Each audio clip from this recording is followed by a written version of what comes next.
Welcome back to Hannity. So in the wake of Dr. Benjamin Carson expressing concern about a Muslim becoming president of the United States, well, we decided to launch a special Hannity investigation to find out if American Muslims think that Sharia law should supersede the U.S. Constitution. Earlier today, we sent out Fox News contributor David Webb to an Islamic cultural center in New York City. Now watch this closely. Your thoughts, should Sharia law supersede the U.S. Constitution? No, but I think the Sharia law is made by God, by Allah, and the Constitution is made by people. So it's not the same. Do you believe that Sharia law should be above the U.S. Constitution? Yes. Yes. Sharia law is completely different than the United States Constitution. As a Muslim, you practice my Islamic law. As a Muslim, United States Constitution, as a citizen, I have to respect the Constitution. Nothing to do with Sharia law. It's a Muslim country, Sharia law is allowed. Other country, no. You have to have a right Constitution. Should any religious law supersede the U.S. Constitution at any time? Any denomination? Maybe in the future. The U.S. Constitution deserve all the people living in U.S. their rights, right? So Sharia law does not contradict with this. Sharia law just protect our dignified. We are like human being, be respectful, to be respectful in the society. So you think that the U.S. Constitution should be the law of the land in the U.S.? Also helpful to protect our Sharia. Should Sharia law be over the U.S. Constitution? Yes, maybe.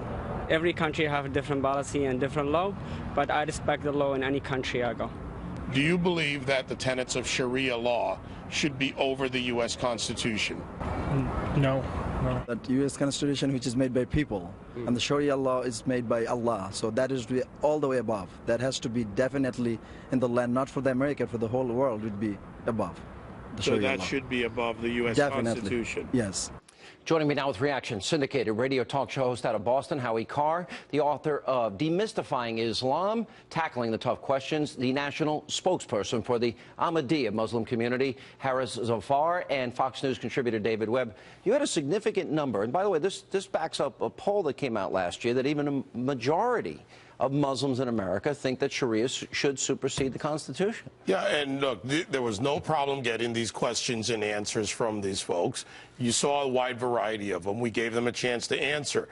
The problem, and I have this problem with anyone, anywhere who believes that any religious belief supersedes the U.S. Constitution. We're a nation where the Constitution guarantees your religious freedom and where your religion does not trump it. Most people believe that in America. There are Muslims who want to live here and live under our Constitution, but too much we find a growing number of them that believe Sharia should supersede the U.S. Constitution. And one there admit, look, in other countries, it's Sharia, but look at those countries where Sharia is the law. Mr. Zafar, while you are a minority in the Muslim community in many ways, and more liberal-minded in your views, generally speaking, we know the application of Sharia renders or relegates women and minorities and other religious faiths to second-class citizens. So that's just a fact when you look at the application of Sharia in Muslim countries. So if you have more than half of Muslims in America that want Sharia, they are basically saying they don't support the U.S. Constitution, where you have freedom of religion and freedom of expression.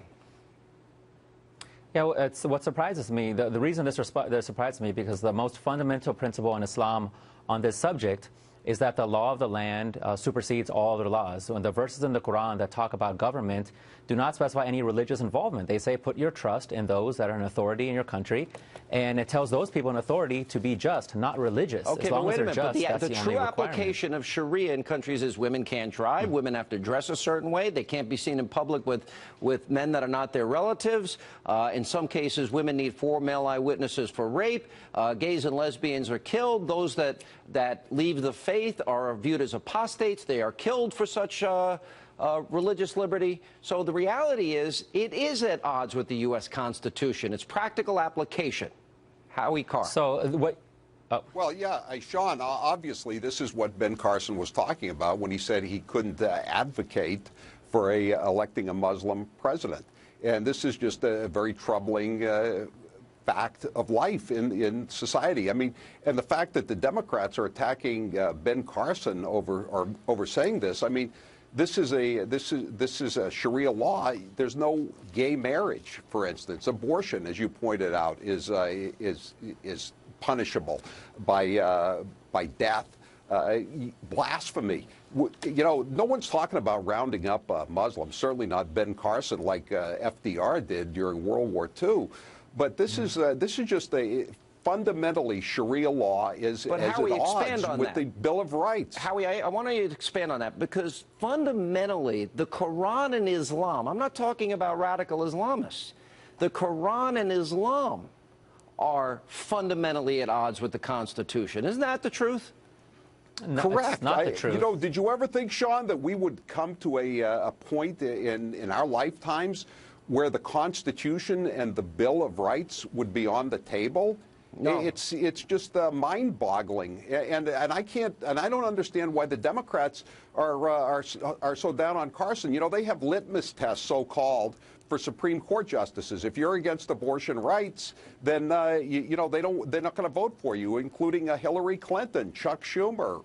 Now they have a litmus test for Citizens United, the Supreme Court decision about the First Amendment. So I mean, if Ben Carson wants to make this a litmus test, if you're for Sharia law, he's not going to vote for you. What's the problem? I'm with Ben Carson. Yeah, and by the way, you know, if I ask you, Mr. Zafar, you know, where are the Catholic and Christian and Protestant and Jewish temples in Muslim countries, and what are the restrictions, or what is the punishment for anyone that speaks out against the very extremely controversial life of Muhammad? What would happen to them in a Muslim country under Sharia as applied currently in Muslim countries today? Right. And so what you have clearly and very accurately defined as the system of government in countries like Iran and Saudi Arabia and Pakistan, Afghanistan, there's a reason why within the worldwide Ahmadiyya Muslim community and other Muslims as well, we continually and consistently condemn them not just on like small minority. You can't even get, as I understand Sean, it, in Pakistan, you can't get a Muslim funeral if you're an Ahmadiyya. The United States Sean, constitutes. they just had a the United major States march constitutes in less than Copenhagen, Denmark. They want to make Denmark a Muslim nation. There was a but you know where part of this party. needs to begin, Sean, is that there's a reformation needed, and the Ahmadiyya Muslims, the Sufis, there are other groups. Just like we had a reformation in the Christian church, there's time for a Muslim reformation, and it's at hand. David, and the they are and that's why it's very important to remember that. But here's my point: in the United States, they can create a foundation and begin to spread. It's not going to happen overnight. They're not even That's why the US considered Muslims Constitution by is the paramount. 98%. I hear you, but it's got to Well, start Sean, somewhere, that's why and it's important Muslims to have remember. to solve this problem. Last word. That's why it's important to remember the U.S. constitutes less than 5% of the world population. Obviously, they're not unimportant. It's all about the works and the impact. And look at that. The Ahmadiyya Muslim community has built and operate over 15,000 mosques in the world, more than any other Muslim organization. You are less than 2%. You are less than 2%. And the U.S. is less than 5%. But our significance is what really matters. And that's why within the Ahmadiyya Muslim community, we are leading the reformation. The U.S. Constitution absolutely is paramount, and we're loyal Saudi citizens Arabia of this offering country. to build in Germany for the new refugees, so-called, that are coming And we're with into you to condemn Germany. Saudi Arabia and their clerics. Absolutely. Thank you all for being with us.